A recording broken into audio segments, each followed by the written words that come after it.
A fallen tree, my bare legs caught on a stub and cut deep gouges into my thigh. Blood ran down my legs, then stopped as it dried in the hot air. My feet were blistered and raw. My arms were bruised and mosquito bites swollen. After we walked 12 miles, I started saying, "I can't go any further, Dad." And he kept saying, "There'll be a campsite just around the corner." But there wasn't. And when it got dark, we found ourselves standing on a sheer rock shelf pinched between a granite face ascending straight up and a raging creek 100 feet below. There, on the overhang, was a flat slab that looked like a falling gravestone to me, but it was big enough for 2 tents, and we pitched using rocks for stakes. I went to bed exhausted and miserable, but then I lay there and started feeling euphoric from the pain. I imagined my body sinking into the gray-white stone. As I listened to Moose Creek flowing below, I got the feeling of reaching beyond my own family and even human history to something more geologic and elemental. The place became that night an ice-cold hand that wouldn't let me go. When I got back to Chicago, I read Esther's memoirs and looked at George's film footage for the first time.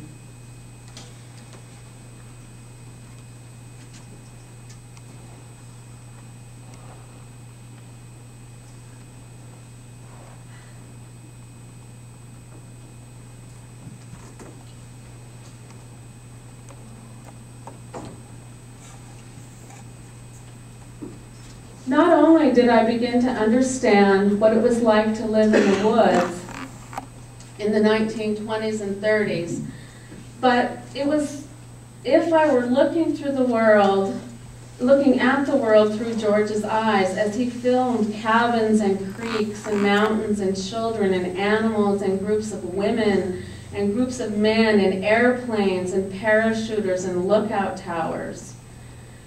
And so much game. It was as if I were seeing the great herds roam through his daydreams and night thoughts. The people whose movements I was watching were like the ghostly Catherine, tearing at the window to be let in, and the Selway-Bitterroot became, that summer, my Wuthering Heights. 19th century England held little interest for me. I became obsessed with questions I'd never thought about before. What does it mean to be shaped by and shape a wilderness? What does that do to a person and to a land? The next year I spent part of the summer volunteering at the Moose Creek Ranger Station. And I was thoroughly amazed by the people who came back there. One couple was there on their honeymoon. Apparently a friend of theirs who loves the backcountry had given them a trip to the Bitterroots as a wedding present. Another couple was there for their 4th anniversary. They told me this strange story of having met at a hospital because both of them had spouses dying of cancer. When the spouses died the same year, they got together and they'd come to Moose Creek for their honeymoon and every anniversary since. One day, a bunch of people flew in from McCall, Idaho. They brought with them an urn with the ashes of a guy named Vince. When Vince was alive, he loved the Selway. He was a whitewater rafter, and the Selway was his favorite river. And the people were there to sprinkle him into the confluence. I came back from the woods that summer, changed again. I started to wonder, why does this place, the Selway, the Bitterroots, and Moose Creek, have so much meaning for so many people? And yet outside of a small, fairly local population, few people have even heard of it.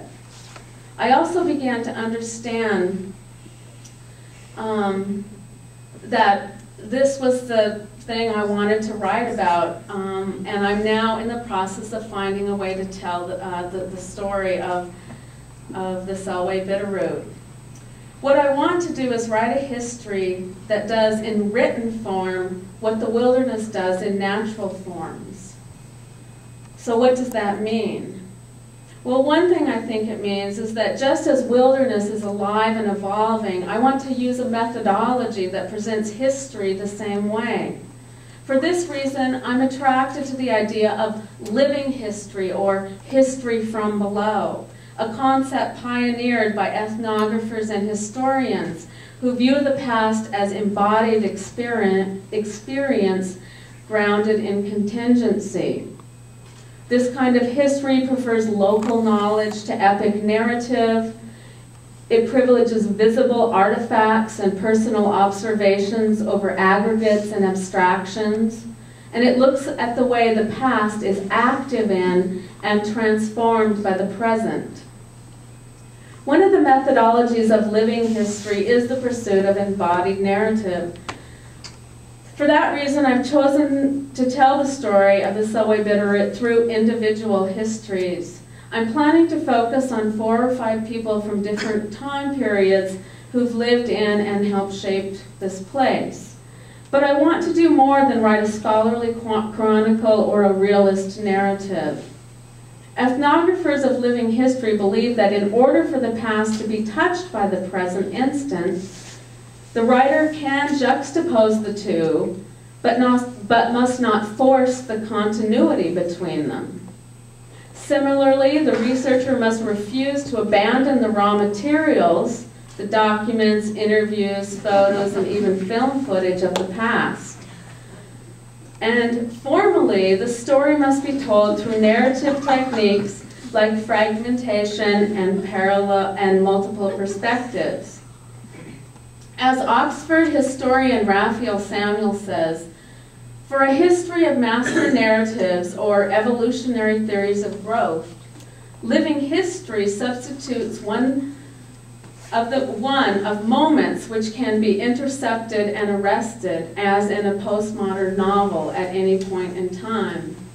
This kind of history, like the wilderness itself, requires a high degree of participation from the person reading or experiencing it. This is sort of my coda. One thing I learned is that in working on this for the last few years is that Esther didn't want to talk about her Moose Creek days because the 10 years that she lived there were the best of her life. As my mother said to me recently, she was happy then, but it was when she looked back, that's what made her unhappy. Esther's own words confirm it. In her memoirs, she chronicles